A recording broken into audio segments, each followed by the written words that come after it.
Hi everyone, my name is Cody Khuu and we are back for another CS014 SI video.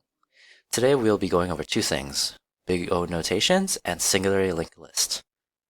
Big O notations is the concept of how long a function or a program would run.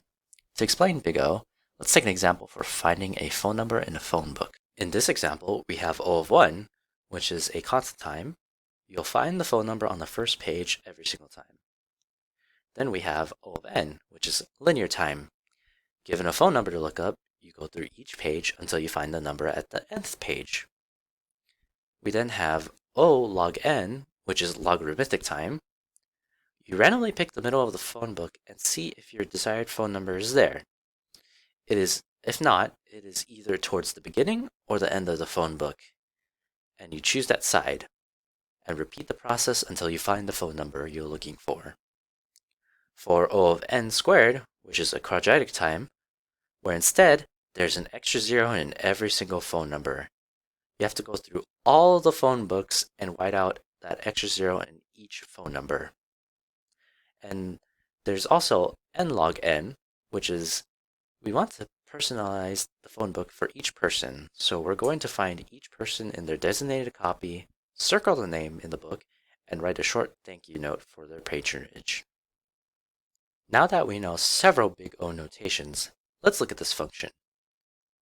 We have the sort and print function.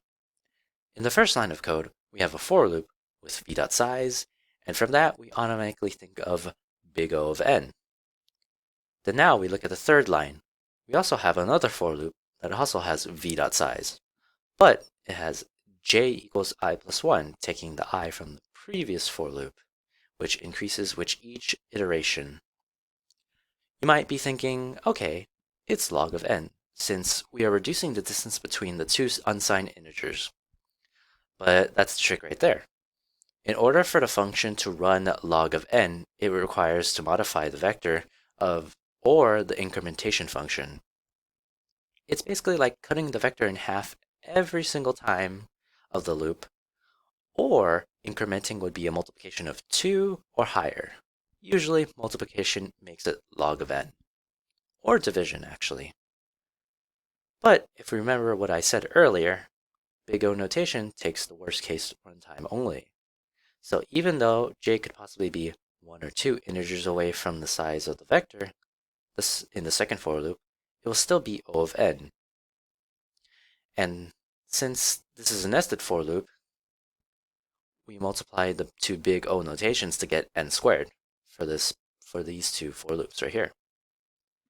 And right here, there is another loop at the end that just sees how many integers there are in a vector, which has just a Big O runtime of O of n. And since these two for loops are essentially separate functions, we take both Big O runtimes, which is O of n squared, and add it with O of n, and so we get O n squared plus O of n. And like I said again, for Big O, we only want the worst case runtime, or the biggest runtime. So we exclude the O of n, and then we are just left with O of n squared. So now we're going to talk about linked list. A linked list is a linear data structure that contains nodes, where each node contains data and a reference link to the next node in the list. From this picture, the linked list has a head, which is pointed to a node right here, which contains data and a next pointer, pointing to another node, and so on and so on. We know when a linked list is done is when the node's next pointer points to null. We usually use linked list because it is dynamic, which means that the list will grow or shrink in size very easily. Since we do not know how many items are going to be on the list, we can consistently create and delete as many nodes as possible. Although the only downsides is that it has no random access, it will also take a very long time to search for specific datas or nodes. And in most cases, usually for searching, it would have a Big O of n. Lastly, we'll look into the example of reversing a linked list. In this program, we need to traverse the list while at the same time reversing it, and make sure that we don't lose any memory or nodes. In the beginning, we're going to set the current pointer to the head, while having next and the previous pointer point to null. We then would set next equal to current next, which is pointing to number 2 right here. Then we would make current next point to the previous pointer, which is pointing at null right now.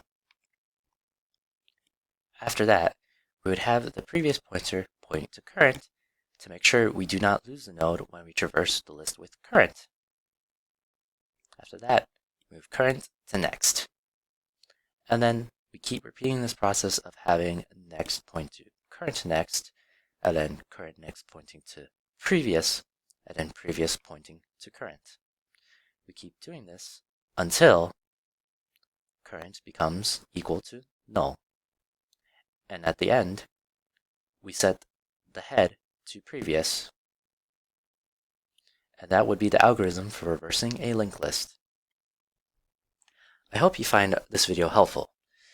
And if you still have questions, feel free to comment on the video below, and we'll be happy to answer your questions as soon as possible. Thank you very much, and I'll see you next time.